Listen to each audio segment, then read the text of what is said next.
जैसे कि Paris sir ने अभी बात की, मैं पोइट्री भी सुनाऊंगी, लेकिन आपने जैसे बात की कि आपने धोखा खाया, तो हर हाँ बोले बोले बोले, कोई बात नहीं, बोले।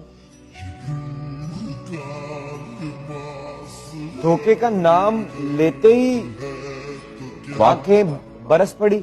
आप हमें भी ना रुला दें, रिलैक्स। पारस साहब ने जो कहा धोखा, तो मैं इन जनरल बात कर रही थी। जैसे आपके दोस्त होते हैं, रिश्तेदार होते हैं, आपको देते हैं, और तो सबको देते हैं, सानू भी मिले ने। लेकिन वाकई आपके लिए बहुत मुश्किल होता है किसी इंसान अपने अजीज रिश्तेदारों दोस्तों को माफ करना। मानो शायरी सुना दो, छोड़ो हम नहीं पूछते बात। रिश्तेदारों तो ऐसी दी तैसी सुनाइए।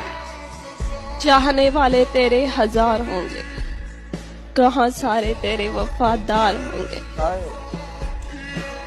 कुछ जान लेने वाले मिलेंगे, कुछ तेरे जान निसार होंगे, अनापरस्तों से पाला पड़ेगा, चेहरे मगर खाकसार होंगे,